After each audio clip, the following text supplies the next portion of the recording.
I'm pretty sure this is about the last thing I had in mind when Lily said she'd decide where to have her date. No man nor woman is dressed in anything but their finest, their formality only matched by that of their surroundings.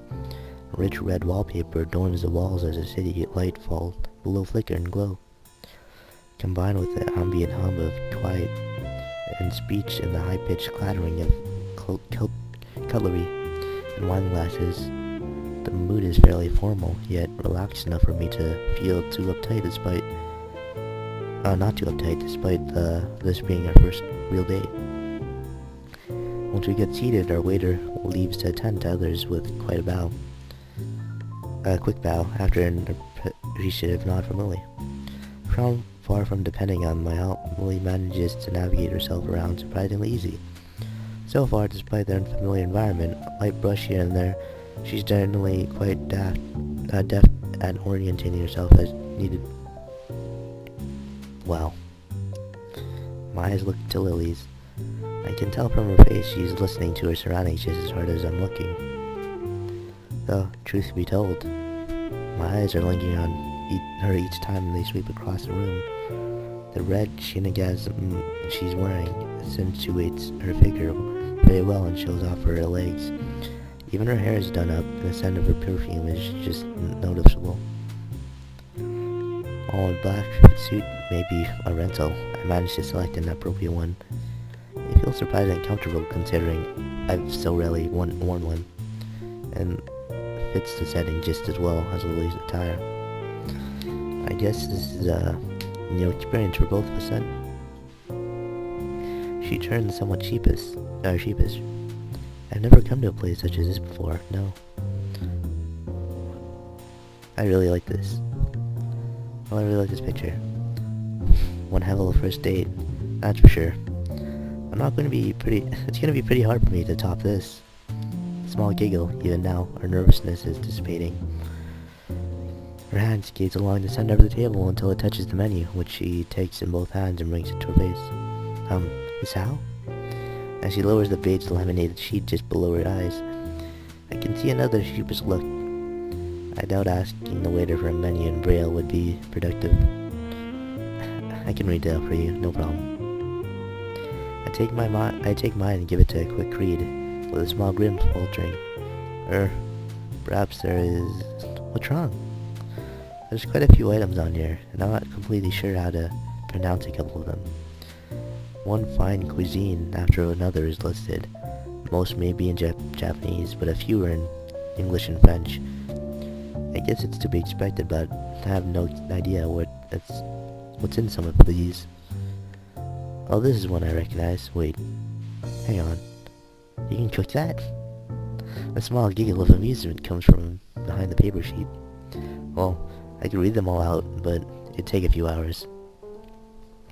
Is there anything with some kind of fish in it? Let's see.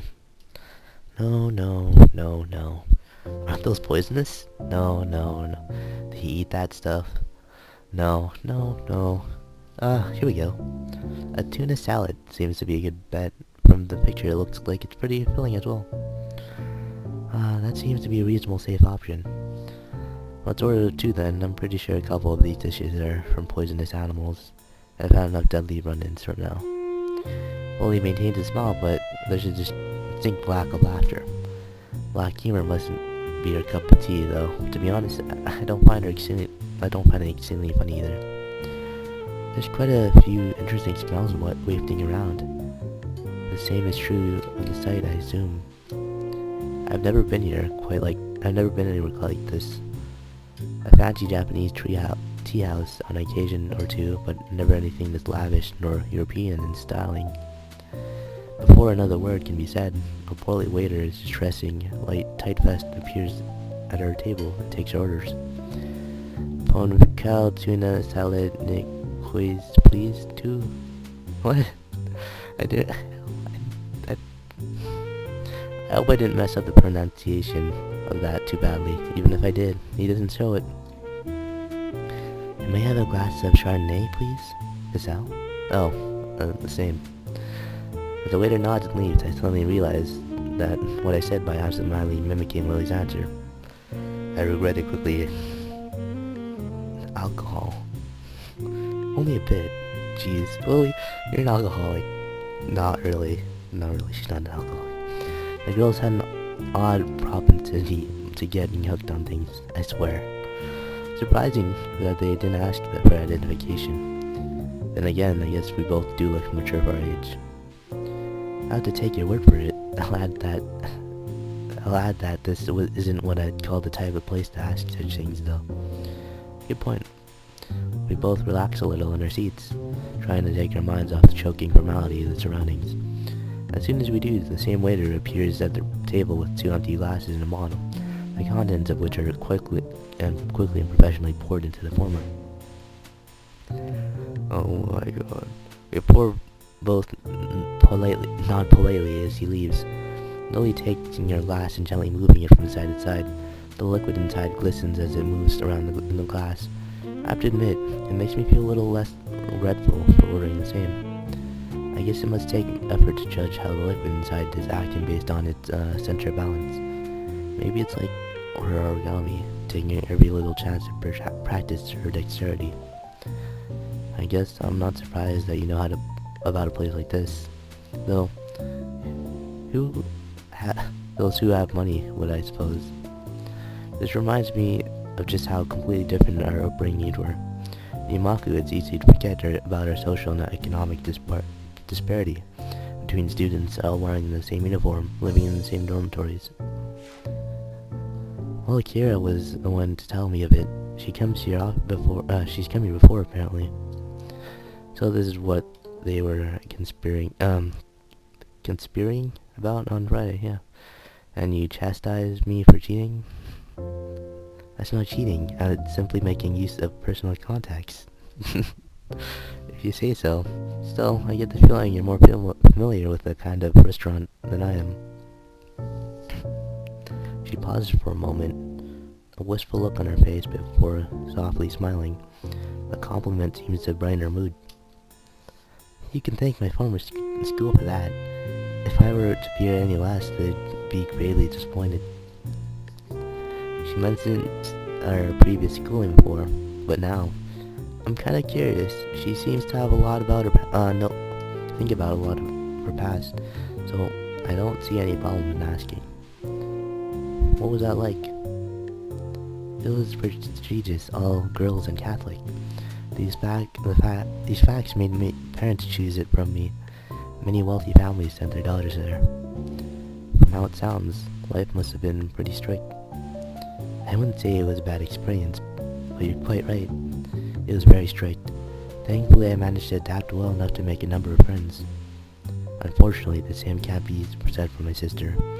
She found the atmosphere and religious aspect suffocating, and ended up leaving for a job as soon as she was able to. She gives a small, deprecating chuckle. I shouldn't complain about it though. Not many even have the chance to go to such a school. Do you resent your parents for sending you there, then leaving? She gently shakes her head. My family is highly patriarchal. My family business always on his mind. My father business always on his mind.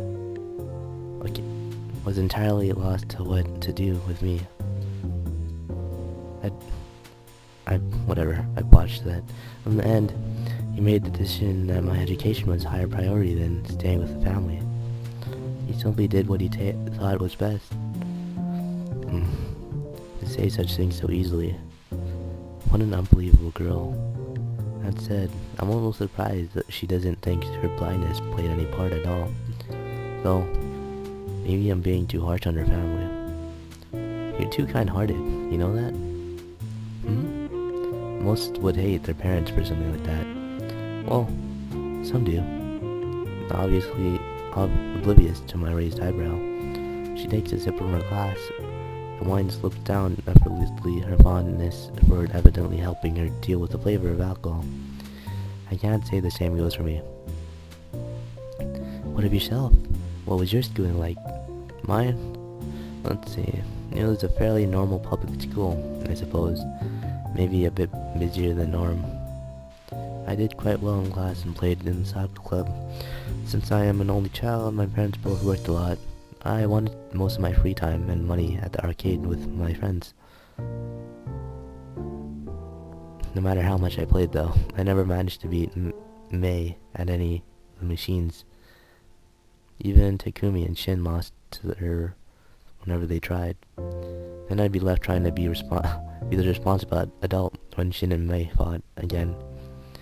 Just the four of us aimlessly enjoying our childhood. Those were some pretty silly times. I catch myself as I realize I'm starting to zone out. The days of my old school disappear in the night sky and the bright city lights out. The night sky and the bright city's lights outside the window. Lily's face is an odd mixture of curiosity and sympathy. Given her strict schooling, I suppose something like this would seem interesting, contrast to the life she's known. It sounds like your previous school was a lot of fun. I'm not really sure how much of it was nostalgia, but there are some nice memories. That's in the past, though. I can't go back there now.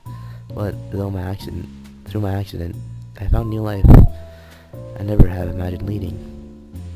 The peace and calm of Yamaku, and a new direction for my future in science, the friendship of Jun, Misha, and Nanako, and most of all, you. Oh, damn. Jeez, one after another. She gives a deep, genuine smile as she moves her hands toward me, her fingers just lightly searching out my face before softly caressing my cheek. Her hand reluctant retreats after a school of warm silence as we notice the waiter arriving with our meals. Lily does a deft job of covering her condition, except for the fact that her nod to him is slightly misaligned due to his silence. She seems to work hard at appearing as normal as possible in public. While I noticed it long ago, I still can't quite gauge whether it's a want to not be treated differently, a slight hint of vanity, or some mixture of both. Oh my god. Again. Dish served lines in the salad name, and the portions pleasantly large. With sliced eggs and tomatoes, it looks very enticing indeed. Lily takes her knife in one hand and fork in another, quickly getting to work on the dish as I do. It's later than we usually have dinner, so we're both eager to dig in. My cautious gearing of leaving it vaguely meat-like squares with my fork is matched by Lily's silent measures of prodding and chewing. An occasional tap around the side of the piece of the food to work out its edges is the only giveaway of her lack of sight. I'm done with my meal in little time. Lily takes the last few bites as I sit observing her. Finish this, Al? Yeah, it was pretty nice. That much is very true. I never thought a simple salad could be so tasty and filling. But then again, I suppose that's why it costs so much to eat here. Content with my appraisal, and evidently agreeing, Lily gives a small nod. You know, given that you're part foreign, exotic looking, and quite pretty, I'm surprised that nobody has ever confessed to you before. You're amusing. Nobody did. You're assuming nobody did. Oh, the simple statement takes me off guard. I shouldn't be surprised given that I was complimenting her just moments before. Really? I've received several confessions, both in this school and my previous one. Adolescence is a funny time. She's kinda talking as if she's above it herself. Huh. How easily you say such a thing. Lily looked surprised for a moment before a playful smirk covered her face. Is that jealousy? What? No, it isn't. You're a bad liar, Sal. You should take that into account. Then again, I do appreciate how sincere you are, even if you don't intend to be sometimes. I think your honesty will always serve you well when dealing with others. I clear my throat in mock disapproval of the time business and try to steer the conversation elsewhere. To tell the truth, though, I do prefer solitude to being surrounded by others. I don't think I could maintain a social circle like you do. She contemplates like this for a moment. I don't think that's true either. I've seen how gentle and caring you are around Naoko, and you get on marvelously well with others, even those whom you hardly know. I think you're quite adept at social situations. But on that note, of your confessions, Sao? What of your confessions, Sao? I'm pretty sure someone like you must have had at least one admirer. Fuck. Oh boy, this is a little awkward here. This is the start of the game all over again. As I open my mouth to speak, I can feel my face. It's not a game. I can feel my face turn slightly dour. At times like this, I secretly appreciate the fact that she can't see my expression. Oh boy, the thing that started it all. Just one. Her name was Onako. It was when she confessed to me that I had my heart attack there in the woods during winter. She was the reason. Lee finds herself speechless, not expecting for the topic to much into such an area.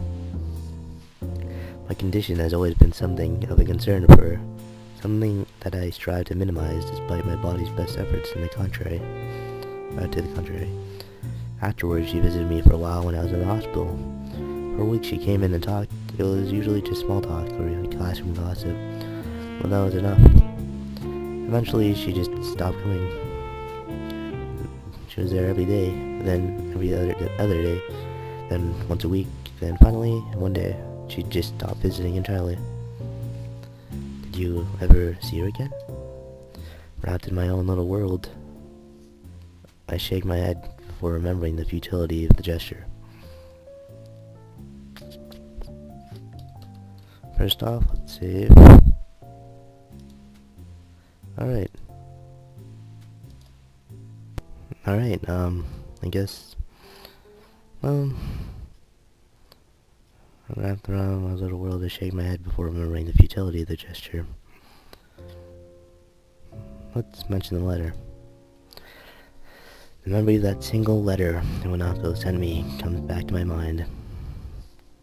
I never saw her again, but after I was sent to Yamaku, she wrote me on one letter. Only his face shows an expression I know well. I piqued her interest.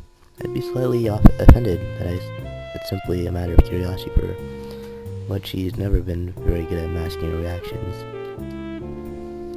In hindsight, it really didn't say much what was going on in my old class, how she was faring, and almost as an afterthought, that it was probably best for both of us that we don't see each other again. After reading it, I ended up just assessing a lot of things that I managed to work out. For the most part, the letter reminded me that the world around me was still moving, and just how much I'd become isolated from it. And I guess it's also reminded me of what I'd lost. She gives the information some thought before her face lights up in realization. No doubt she worked out that it was this letter which had contributed to my angst during the lunch on the rooftop. It was rare to see that Lily's quite so lost for words. Her entire persona is a little deflated from her earlier rapt interest. As charismatic as she is in the end, that isn't any replacement for life nor relationship experience. Perhaps it is the best she sent it and not. It's better that she sent it than not. How's that? It can be difficult to work out how to best communicate with those you haven't met in a long time, all the more so considering your separate situations. Instead of doing what was the easiest, she built up the courage to talk to you one last time. So not only for their sake, but from how it sounds, for yours as well. Maybe. I don't hate her for it, not that I really ever did, but I don't know. Probably more non-committal answer than I should give, but it isn't without cause. I've never looked at the situation from Onako's perspective like that before. Seconds pass in silence before Lily speaks again. Moving to Yamaku must have been hard for you, having your friends and even your girlfriend taken from you for no fault of your own. The worst of it passed while I was in the hospital, when all that surrounds you is four white walls and small television. Your mind takes off on a life of its own. It's like my old school, I guess. Just not to dwell on what's happened and keep thinking ahead. All the reminiscing does is get me down, and it's largely thanks to you that it feels like things are finally getting back on track. That's pleasing to hear, Sal. She lowers her face slightly, her expression pensive. I guess I went too far and embarrassed her. I suppose you went through something a bit like what I did when you entered Yamaku anyway, right? I imagine the vast majority of our school students did, after all. You said it yourself that you made friends in your old school. I can't imagine many followed you. Lily's deep smile drops, her expression unexpectedly darkening. Her eyes, even her hands retreat to her lap. After a long while, she speaks. Sal, can you promise not to tell anyone else when I'm about to? I promise. She looks slightly taken aback by my serious tone, but then relents and smiles weakly before continuing. When I moved to Yamaku, I did regret losing the friends I had at my old school. But there was one person whom I most regretted not seeing again. He's the reason I took up English as a future career. Considering she went to an all-girls school, that can't have been a schoolmate. Then, I rejected the confession I'd received until then for him. Every time I improved my English skills, his praise was my most treasured reward. It's funny, isn't it? Someone like me, able to boast about the people who have set eyes on me, liking someone so utterly unattainable as my tutor. It truly is the most ridiculous thing. Did you? She quickly shakes her head from side to side. I couldn't, even then. I knew it was impossible. A silence reigns over both of us. This does seem to explain her ardent focus on her future in teaching English, but I can't help thinking of her confession to me. She lost him without even letting her feelings be known. Did she somehow fear that would happen again, but with me? I really don't know what to make of it. I've heard such a relationship before. Taboo born in such things during puberty and youth. The fact that she had the good judgment not to act on it, though, is heartening. I know this must sound strange, but please, don't think of me. Why would I think any less of you for that? To be honest, I think he must have been a very nice person. If you liked him so much. Not only that, but you stopped yourself before going too far. For a moment, she looked somewhat lost, most unexpectedly, though. It isn't a second before she starts to laugh. The sound takes me off guard. It's not a giggle nor a strange chuckle, but honest and genuine laughter. I found myself smiling, and not just as a display of relief and happiness, but for her to trust me enough to let me see her the most private of secrets. Before I realize it, I feel a palm touching my face. Her touch is gentle as ever, with her thumb slowly stroking my cheek. You're kind as Sal. I really do love you. Seeing her face like this, with her palm gently caressing my face, I think tonight has been a wonderful night. I guess we've both had pretty weird past, eh? I think by most standards, our present is rather odd as well. I smile and hang my head. This woman can easily run rings around me. Of that, I'm quite sure. I look back around the room, with its continuing quite hum of patrons. This place probably fits into the odd category too. It's a tad overbearing. That one word, that's one word for it, yes. I catch the eye of a scurrying waiter, a short, scrawny guy, no older than 20. He kinda reminds me of Kenji, though. Unlike him, the white waiter isn't dressed for winter during midsummer. After a curt bow and an offer to remove our plates, Oli asked for the bill politely and softly. With expert coordination, he maneuvers around the tables, our plates in hand, to retrieve our bill. In no time, he reappears, though, through the door, smartly handing our bill to Oli, who promptly hands it to me, causing him to raise an eyebrow. As I read the small computer-printed leaflet, the cost is considerably more than I expected. Is Al? Oh, I coolly stammer out the amount, to which Lily merely nods to reach out for her purse. Giving a card to the waiter, he disappears once again. That was disproportionately large amount of money. The statement seems to make Lily slightly uncomfortable. My family leaves me more than enough for my education. The same goes for my sister, though she dislikes being reminded of the fact.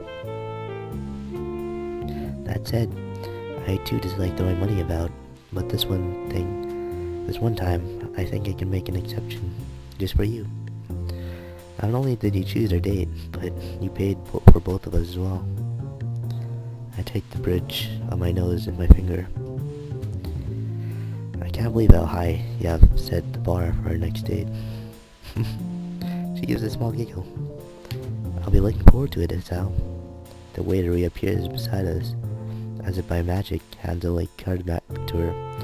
Evidently picking up her lack of sight, he places a card in her hand with an extra, perhaps unneeded amount of firmness to make sure of her grip. Leaving her exercise a measure of diplomacy by keeping a neutral face despite my own expression. Clapping my hands together, I stand up from my seat in order to bring an end to our night out. Shall we be off then, milady?